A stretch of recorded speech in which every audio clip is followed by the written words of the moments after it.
Europe Soir. Est-ce que manger un croissant, c'est féministe? Mais les Français s'en foutent. Non, je crois pas. Mais si, on s'en fout. Bah non. Mais ça y est, on est retombé dedans là. On est dans la merde. Ça recommence. Laurent Bazin sur Europe 1.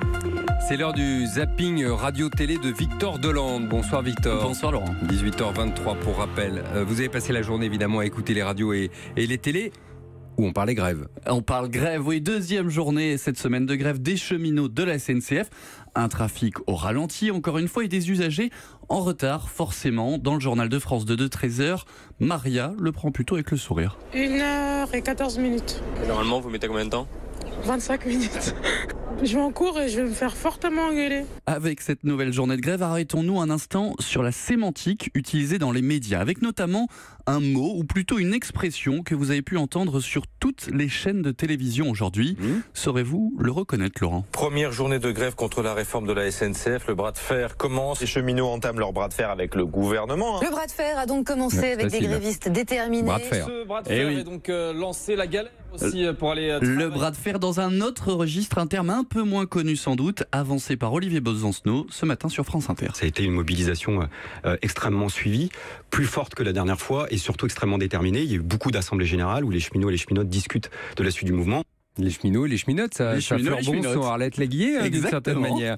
La grève, c'est un mouvement qui rend nerveux Jean-Luc Mélenchon, à moins que ce soit la presse d'ailleurs qui énerve Jean-Luc Mélenchon. C'est peut-être la presse qui énerve le leader de la France Insoumise. Écoutez ce qu'il a expliqué au micro de France 5 en marge de la manifestation des cheminots. Les médias font une campagne de harcèlement contre les grévistes. À chaque fois, c'est ça l'enjeu. C'est vous les médias qui faites un travail de merde. Ah quand même, ce n'est pas très gentil ça. Mais pourquoi Jean-Luc Mélenchon accuse-t-il les médias ?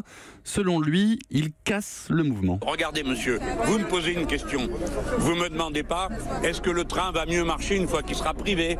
Est-ce que le statut doit être modifié ? Vous venez, vous me parlez des gens désemparés sur les quais. Bien sûr que les gens sont désemparés sur les quais. Mais monsieur Mélenchon, il fallait écouter Europe 1 ce matin. Dans le journal de 7h, nous avons donné justement la parole à des usagers qui soutiennent les grévistes. Si on n'est pas solidaire de ce mouvement-là, de toute façon, c'est nous qui sommes privés. Plus on va privatiser les services publics, plus on va priver les citoyens de droit à l'accès à ces services-là. Voilà, monsieur Mélenchon. Écoutez Europe 1, vous entendrez tous les points de vue. Après la colère de Jean-Luc Mélenchon, celle du député Guillaume Pelletier. Oui, l'élu du Loir-et-Cher est extrêmement remonté contre un avantage accordé aux cheminots. Il était l'invité ce matin de France Inter. L'idée d'offrir aux parents et aux enfants des cheminots 1 million de billets gratuits chaque année pour un coût de 100 millions d'euros par an, c'est trop. Alors ça, c'est vraiment insupportable, ces privilèges. Il n'en peut plus, Guillaume Pelletier.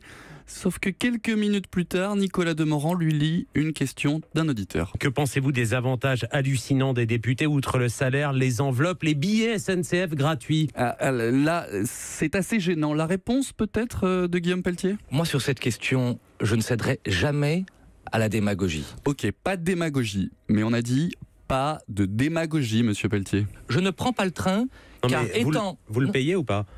Si je le prenais, je ne le paierais pas. Ben voilà. Donc les billets gratuits, vous les avez aussi.